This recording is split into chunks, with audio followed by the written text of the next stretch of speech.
Hi, sir. Your wife hired me as a surrogate before she died. Knox Wilder froze. The words sliced through the silence, unreal, impossible. His wife, Elodie, gone for 3 months, buried with secrets he thought he'd never uncover. His grip tightened on the desk. You're lying. The woman, Ivy Quinn, didn't flinch. She reached into her bag, pulled out a set of papers, and placed them before him. Your wife didn't tell you everything, Mr. Wilder. Knox's breath caught, as he stared at Elodie's unmistakable signature. His world had already fallen apart once. Had it all been a lie? Keep reading. The truth is just beginning to unravel. The city skyline loomed beyond the towering glass windows of Wilder Global, but Knox Wilder barely noticed. His eyes were locked onto the latest financial reports spread across his desk, numbers that reflected the devastation left in the wake of Ryan Whitaker's betrayal. Once his most trusted confidant, Ryan had nearly destroyed him. Leaked trade secrets. Stolen client lists. A calculated move to cripple the empire they had built together. The fallout had been brutal, investors pulling out, stocks plummeting, media hounding his every step. And just when Knox thought he had lost everything, he lost her too. Elodie. His wife. His anchor. She had fought so damn hard, smiling through the pain even when the sickness drained the life from her. And now she was gone. Left behind was nothing but the hollow ache in his chest and the suffocating silence of their once shared home. But Knox had no time to grieve. If he fell, so did Wilder Global. A sharp knock at the door dragged him from his thoughts. Mr. Wilder, there's a woman here to see you. His assistant, Claire, sounded hesitant. Unusual. I don't have time for unannounced meetings, Knox muttered, not looking up. She says it's urgent. About your wife. His entire body tensed. His head snapped up. Send her in. The woman who stepped inside was young, mid to late 20s, with long auburn hair and striking green eyes that held no trace of hesitation. She moved with quiet confidence, unshaken by the overwhelming presence of Knox Wilder, the man known for breaking anyone who dared waste his time. She didn't wait for an invitation to speak. Hi, sir. Your wife hired me as a surrogate before she died. The air in the room shifted. Knox stared at her, a sharp laugh escaping his throat, one devoid of humor. Excuse me. Elodie hired me to carry her child, the woman repeated, her voice steady. Too steady. The words were foreign, impossible. Elodie would have told him. She would have told him. A slow, cold rage built in his chest. Get out. But the woman didn't move. Instead, she reached into her bag and pulled out a thick stack of papers. With precise movements, she placed them in front of him. Your wife didn't tell you everything, Mr. Wilder. The contract bore Elodie's signature. Unmistakable. Knox's heart slammed against his ribs as the room closed in around him. What the hell had his wife done? Knox barely registered the sound of Ivy Quinn speaking as he flipped through the documents. His fingers traced over Elodie's handwriting, each stroke of ink feeling like a ghost reaching out from the past. It made no sense. You expect me to believe this? He asked, voice low and dangerous. I don't expect anything, Ivy Quinn countered. I'm just here because she wanted you to know the truth. The truth? Knox let out a sharp breath. Elodie wouldn't have kept something like this from me. Are you sure? The question landed like a strike to his gut. Ivy Quinn's gaze didn't waver. She planned this for months. She made sure everything was legally documented, financially secured. She wanted to protect you, Knox. She. Don't say her name like you knew her. Ivy Quinn exhaled slowly. You can believe whatever you want. But if you think your wife told you everything, then you don't know Elodie as well as you think you do. The worst part. For the first time, Knox wasn't sure if she was wrong. And that terrified him. Knox hadn't planned to go to the hospital. After Ivy Quinn left, he had spent the next hour staring at the contract, willing it to make sense. But no matter how many times he reread the signatures, the dates, the fine print, it didn't change the fact that Elodie had done this without him. That wasn't who she was. She never kept secrets. Unless she had a reason. The thought burned in his chest, and before he realized it, he was already in his car, gripping the wheel so tightly his knuckles turned white. Wilder Global could wait. The chaos Ryan had left behind could wait. Because if there was even the slightest chance that Ivy Quinn was telling the truth, if Elodie had done this behind his back, then there was something he didn't know. And Knox Wilder didn't handle the unknown well. St. Vincent Medical Center was the kind of place that smelled sterile, but felt suffocating. Knox had walked through these halls 100 times before, back when hope still existed, back when Elodie was still fighting. He had held her hand here, kissed her forehead here, watched her slip away here. Or so he thought. At the reception desk, a young nurse greeted him with polite indifference. "I need to see the medical records for Elodie Wilder," Knox said, flashing his ID. His name still carried enough weight for people not to ask too many questions. The nurse hesitated. "Are you family?" "I'm her husband." That should have been enough. But instead of the usual nod of compliance, the woman's brows furrowed as she typed into her computer. A moment passed. Then another. Her expression twisted into something resembling confusion. I'm sorry, Mr. Wilder, but there's no record of your wife being admitted on the day of her passing." The world tilted. Knox felt like the ground beneath him had suddenly disappeared. "That's impossible," he said, his voice dangerously low. "She died here. In this hospital." The nurse glanced at him, uneasy. "I don't know what to tell you, sir. There's no entry for her in our system on that date. In fact," she paused, scanning the screen, "the last time she was officially admitted was over a month before that." A cold, slow dread spread through Knox's chest. "Check again," he demanded. "I have." No, this wasn't right. He remembered that day vividly. The doctors calling him. Rushing to the hospital. Holding Elodie's lifeless body as the machines went silent. It had happened. It had to have happened. But if the records said otherwise, then where the hell had Elodie Wilder died? And more importantly, had she even died at all? Knox had never liked hospitals.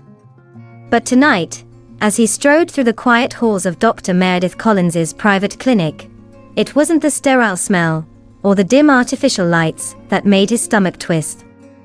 It was the questions. Questions that shouldn't exist. Questions that had begun the moment Ivy Quinn walked into his office and shattered everything he thought he knew. Why wasn't there a death record for Elodie? Why hadn't she told him about the surrogate? And what else had she been hiding from him? He was about to find out. Dr. Meredith Collins had been Elodie's oncologist for nearly 2 years. Knox had met her several times, always professional, always direct. The kind of woman who didn't sugarcoat bad news. Tonight, though, when she opened her office door and saw him standing there, something flickered across her face. Not just surprise. Fear. "Mr. Wilder," she greeted, forcing a polite smile. "This is unexpected. Please, come in." Knox stepped inside, but he didn't sit. He went straight to the point. "I need answers." Dr. Collins exhaled. "About?" "Elodie." His jaw clenched. I was told something today. Something that doesn't make sense. The doctor folded her hands on the desk, her expression unreadable. And what is that? That she hired a surrogate. There was a long, heavy silence. Dr. Collins didn't move. Didn't blink. And that was all the confirmation Knox needed. So it's true. The doctor sighed, leaning back in her chair. Knox, you need to understand. Elodie did what she thought was best. Best. His voice was sharp. Best would have been telling me. Dr. Collins hesitated, choosing her next words carefully. There's something else you don't know. Knox's stomach tightened. Of course there is. What? Dr. Collins met his eyes. And then she said the one thing he never saw coming. Elodie wasn't just sick, Knox. She was infertile. The room tilted. That's not possible, he said. We were trying for a baby. We went through treatments. She never told you, Dr. Collins interrupted gently. Because she didn't want you to lose hope. But the truth is, she was never going to be able to carry your child. The words hit like a physical blow. Knox's mind raced. If Elodie had been infertile, then why the hell had she hired Ivy Quinn? He clenched his fists. His pulse thundered in his ears. Tell me everything, Meredith. No more lies. The doctor exhaled, her gaze dark with something he couldn't quite place. I don't think you're ready for everything, Knox. She was wrong. Because ready or not, he was going to find the truth. And he had a feeling it was worse than he ever imagined.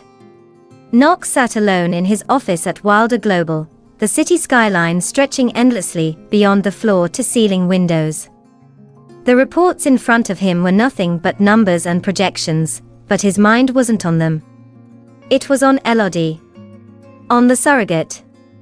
On the lie about her infertility. And now, on Ryan Whittaker.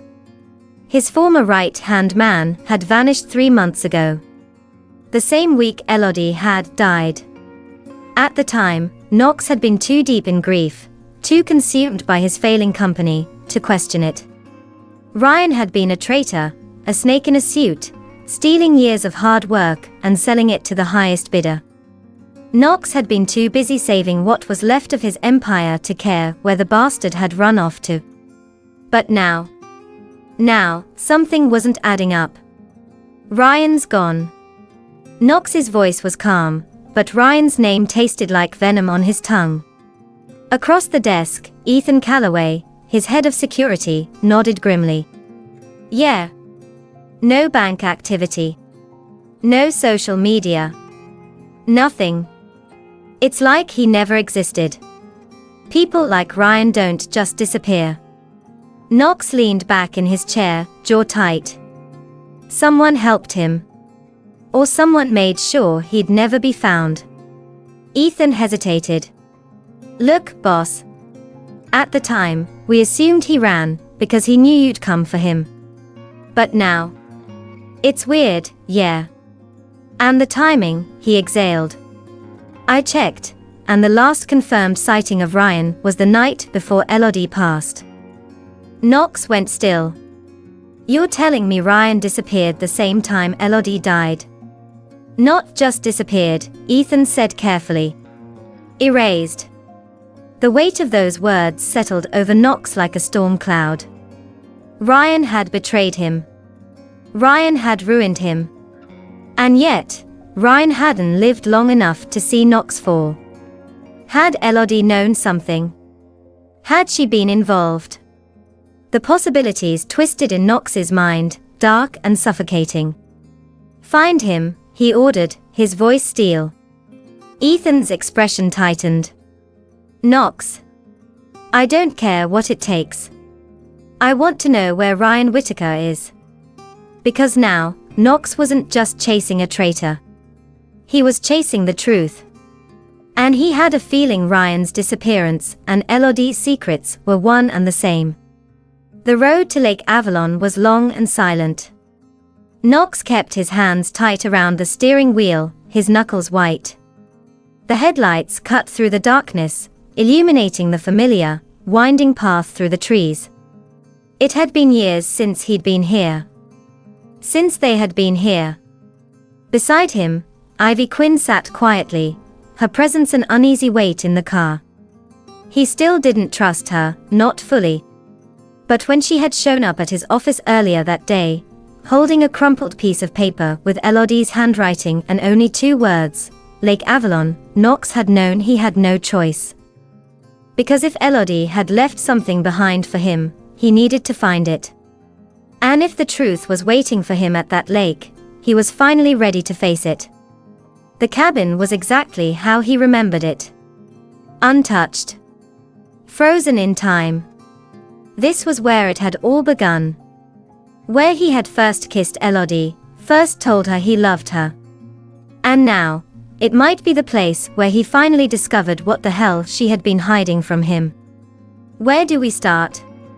Ivy Quinn asked. Knox didn't answer.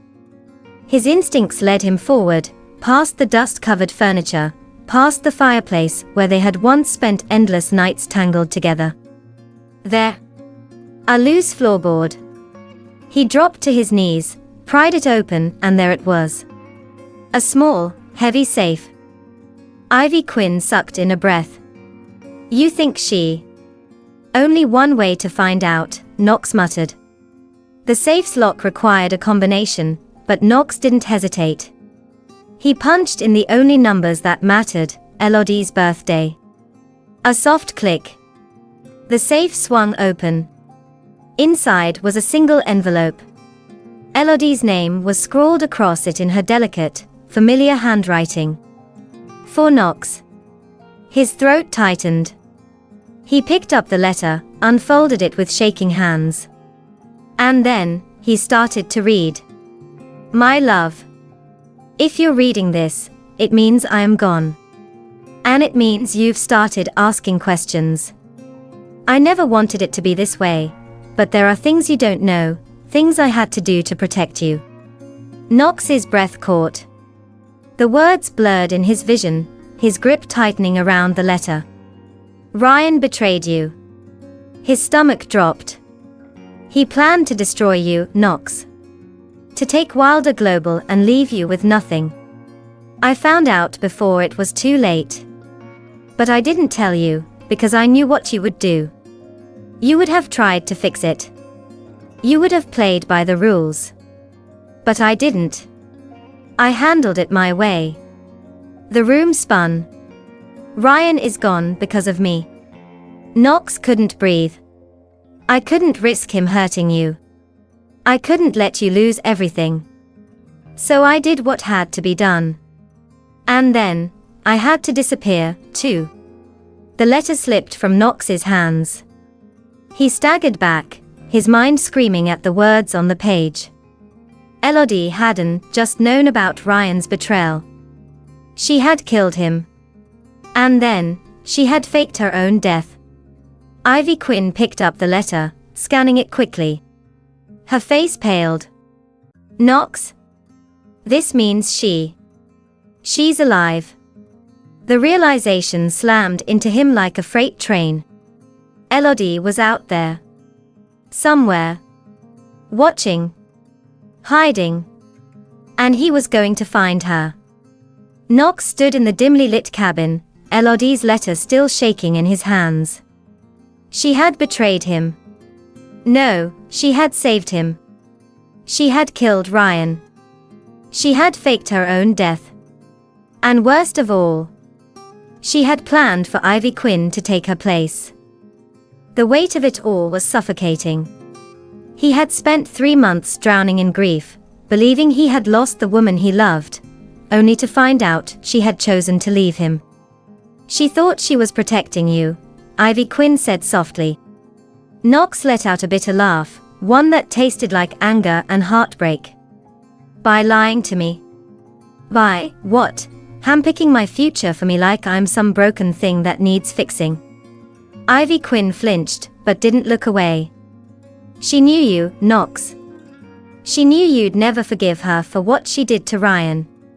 And if you found out the truth, you would have gone after her. You would have tried to fix it. Damn right, I would have. His voice was sharp, full of rage. But beneath the fury, there was pain. Because deep down, he understood. Elodie hadn't run, because she was afraid of getting caught. She had run, because she was afraid of him. Because she knew Knox Wilder didn't bend.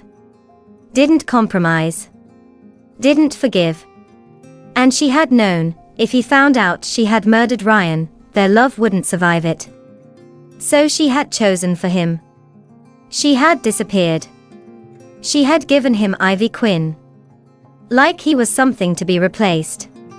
She thought she was doing the right thing, Ivy Quinn whispered.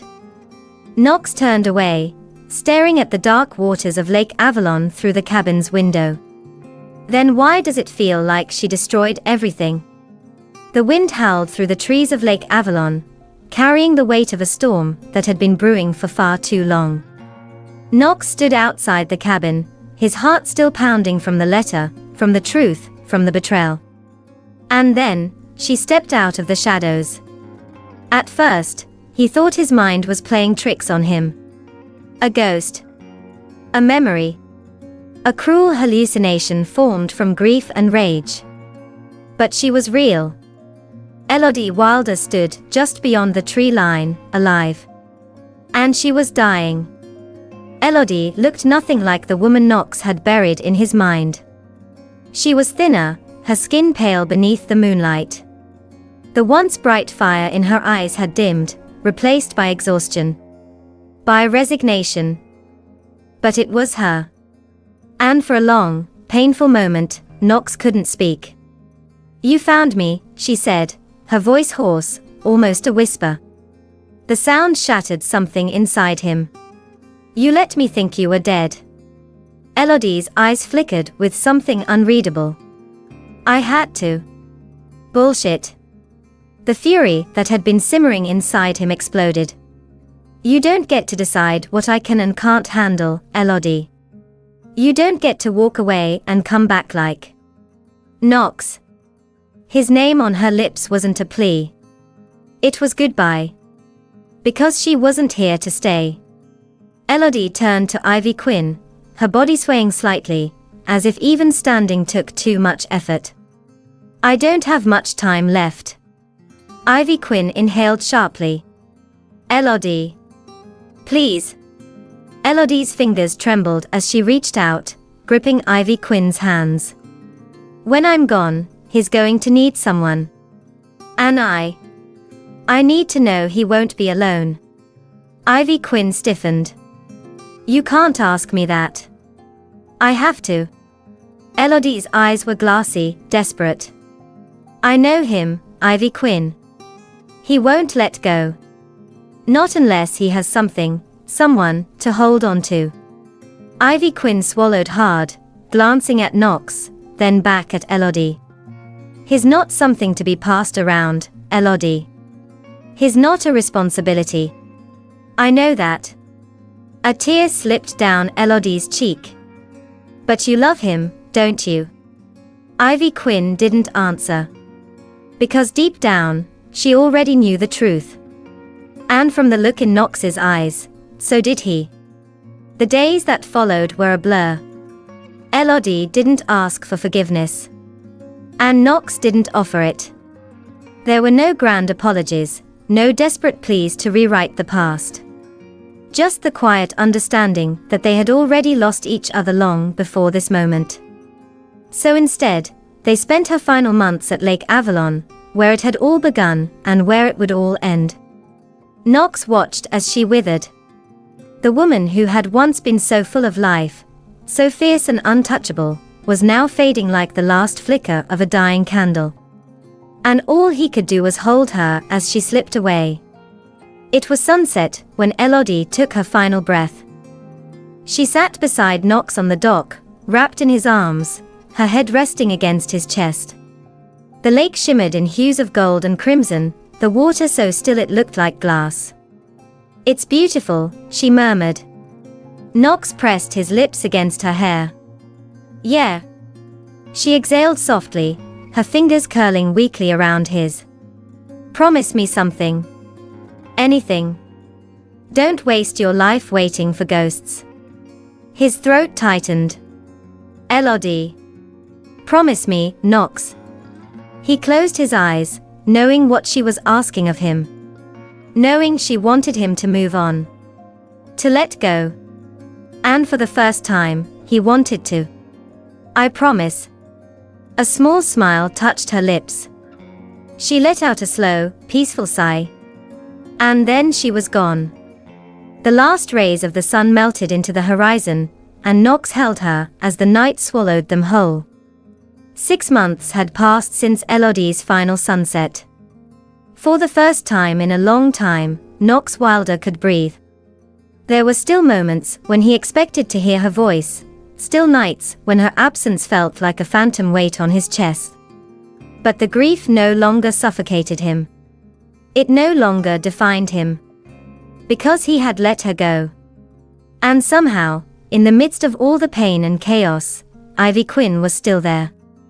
Ivy Quinn never tried to take Elodie's place. She didn't force herself into Knox's life, didn't demand more than he could give. She was just there. A quiet presence. A steady hand when the weight of everything felt too much. And maybe that was why, one evening, as they sat on the same dock where Elodie had taken her last breath, Knox reached for her hand instead. Ivy Quinn glanced at him, searching his face. "Are you sure?" Knox exhaled, his thumb brushing against her skin. "I don't know what this is yet. But I know I don't want to lose it." A small smile played at her lips. "Then let's not rush it." They weren't trying to rewrite the past. They were simply choosing to keep moving forward. Together. Love is not just about holding on. Sometimes, it's about knowing when to let go. Elodie had loved Knox enough to sacrifice everything, her name, her life, even her place by his side, to protect him. But in the end, she had come to understand a truth that even Knox had struggled to accept. Love isn't about possession. It's about freedom. Her death, her real death, was not the end of their story, but the closing of a chapter. And when she left, she didn't just leave behind memories or regrets, she left behind a future. A future where Knox wasn't trapped in the past. A future where he had a choice. And Ivy Quinn, strong, steady Ivy Quinn, had never been meant to replace Elodie. She was simply someone who understood the same pain, who had walked through the same fire. Someone who could stand beside Knox, not as a shadow of his past, but as a light toward something new. Because love, in its truest form, is not about what we lose. It's about what we find after. And Knox Wilder was finally ready to live again.